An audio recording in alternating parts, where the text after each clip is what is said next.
Monsieur Jean-Luc Biamonti, bonjour et merci pour cette entrevue. Au début, je voudrais vous demander un peu sur le passé de Monaco. Qu'est-ce qui fait le charme de cet endroit? Et alors l'endroit où nous sommes n'existait pas il y a 152 ans maintenant. Enfin, quand je dis n'existait pas, c'était un plateau avec... C'était de la verdure. De la verdure, comme vous dites. Et François Blanc, qui est un homme d'affaires français, s'était rapproché du prince Charles III à l'époque et avait imaginé ce qui allait devenir Monte-Carlo. Ça, c'est le quartier de Monte-Carlo. Monte-Carlo, c'est un quartier de Monaco. Monaco, c'est le pays et Monte-Carlo, c'est un quartier. Et ils ont été très visionnaires tous les deux et ont décidé de créer peut-être ce qui était à l'époque le premier resort, Integrated Resort, comme on dit maintenant, et de le faire à cet endroit-là. Et donc on a commencé à construire l'hôtel de Paris, puis le casino. Et à partir de cette idée, donc, puisque nous avons fêté il y a 2 ans les 150 ans de la société, donc vous voyez, tout ce que vous voyez existe depuis 150 ans.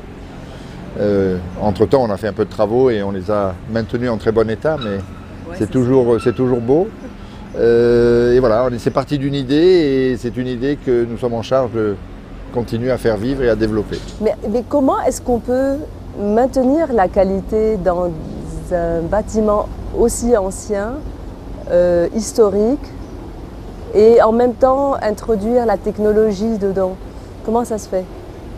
Alors effectivement, c'est un vrai challenge et pour nous, il faut préserver l'âme des lieux, l'âme de l'histoire, tout ce qui s'est passé sur cette place et dans nos divers établissements. Le prince souverain y tient beaucoup. Et d'ailleurs, quand nous avons commencé la rénovation de l'hôtel de Paris, qui est en cours, on en parlera probablement un peu plus tard, la consigne du prince a été « vous gardez l'âme de l'endroit ». Et une fois que les travaux seront finis et qu'on aura tout réouvert, quelques mois après, les gens ne verront pas la différence entre ce qu'il y avait avant et ce qu'il y a après. Essentiellement d'ailleurs parce que toute une partie, et cette partie historique, celle où nous sommes, sera conservée pratiquement à l'identique. Alors, restaurée, rafraîchie, mais à l'identique. Et ce que nous sommes en train de faire, nous l'avons fait plusieurs fois au cours de l'histoire de la société. Et on a toujours gardé les bâtiments, mais on les a mis au goût du jour, à la fois d'un point de vue décoration, encore que la décoration, on l'a très peu changé, on l'a surtout toujours investi pour garder la qualité de ces établissements. On a probablement, si vous parlez à d'autres exploitants hôteliers, on a surinvesti, on a trop investi, mais nous on est content d'avoir trop investi pour que l'outil industriel, pour que la qualité des bâtiments soit toujours impeccable. Ça fait très longtemps que je viens à Monaco, c'est peut-être l'endroit que j'aime le plus au monde.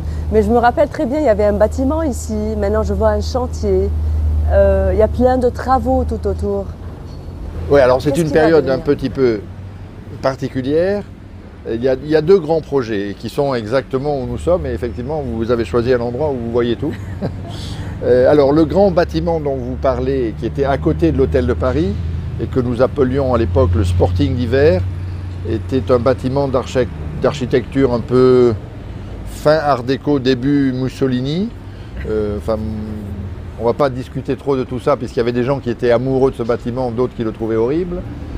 Toujours est-il qu'on a décidé de l'abattre et de construire à la place un ensemble qui va combiner trois choses.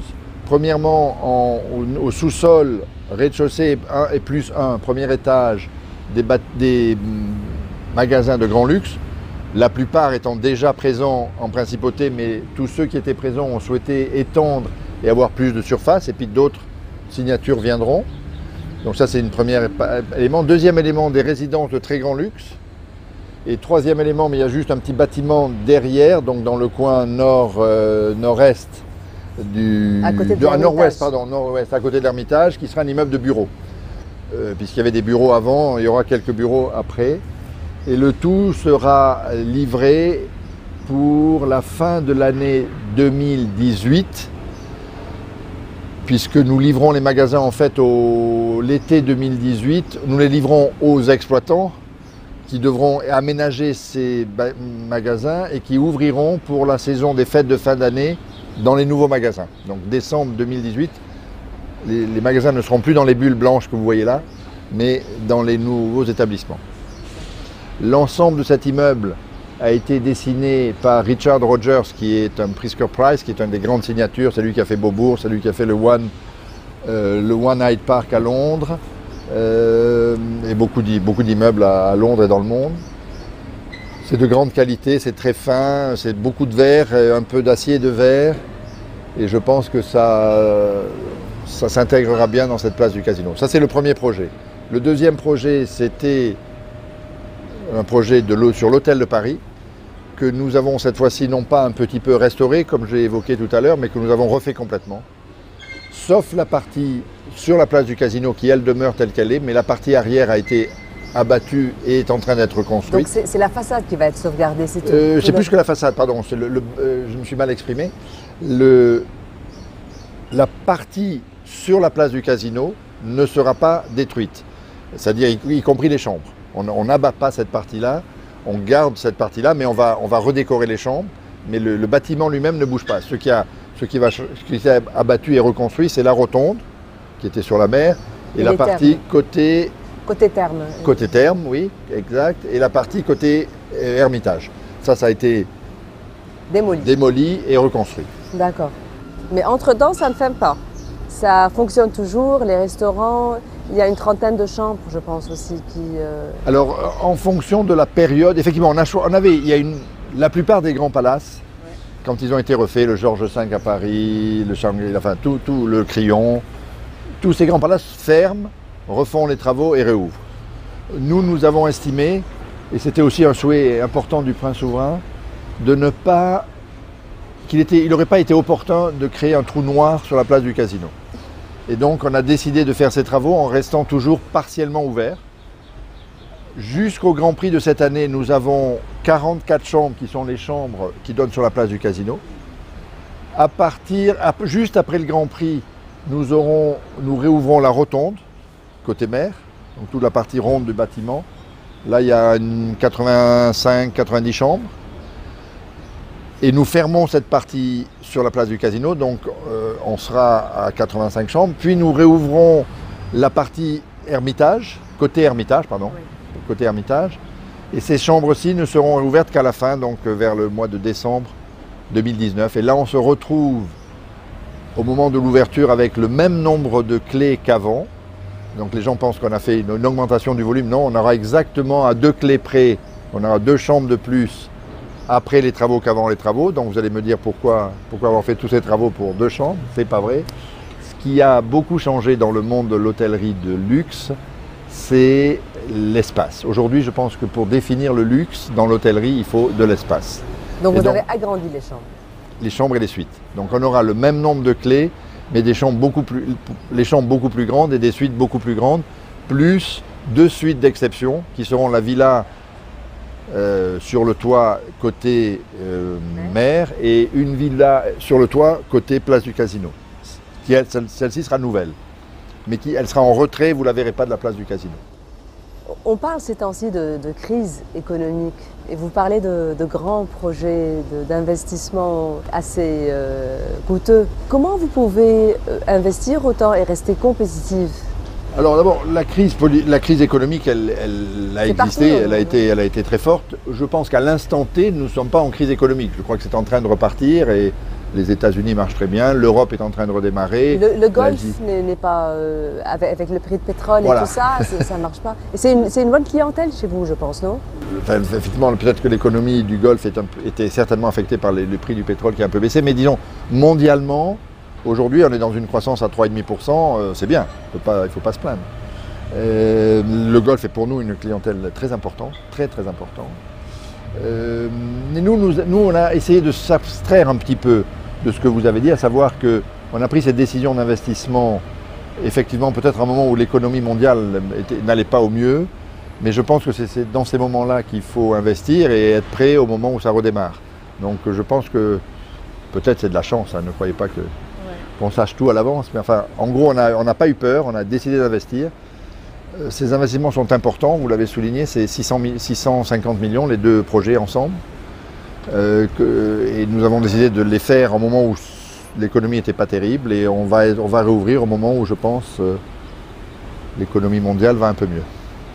Nous, alors, peut-être 30 secondes sur comment on a financé ça. On a fait une augmentation de capital de la société qui a permis d'ailleurs l'entrée de deux actionnaires nouveaux, à savoir le groupe LVMH, grande signature dans le luxe, et le groupe Galaxy qui est le premier opérateur de casino à Macao.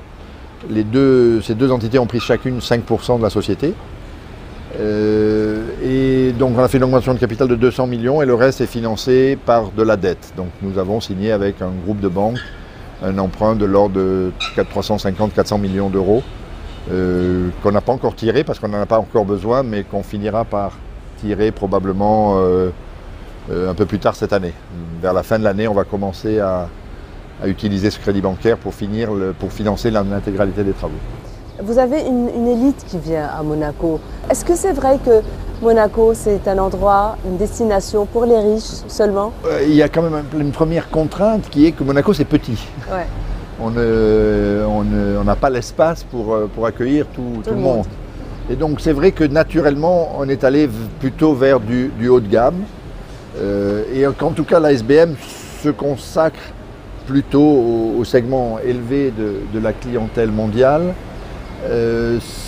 On doit faire ce même raisonnement dans les jeux. Est-ce qu'on peut accueillir tout le monde ici? Est-ce qu'on peut être Vegas? Non, on ne peut pas être Vegas, on n'a pas la place pour être Vegas.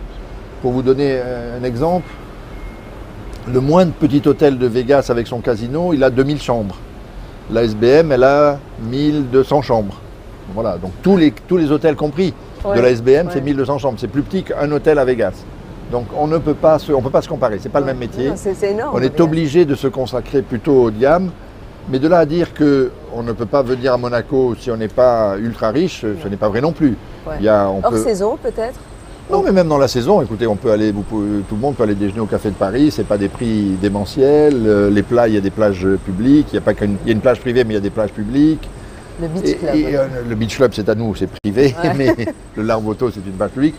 Et je pense que à l'intérieur de Monaco peuvent cohabiter des clientèles, mais on se trouve ça de plus en plus, vous savez. À Saint-Tropez, il y a des très riches et des moins riches, et un peu partout, quoi. Donc aujourd'hui, on arrive à faire cohabiter ces deux clientèles, mais c'est vrai que la SBM se consacre plutôt à un élément un peu supérieur, un peu plus haut de gamme de la clientèle.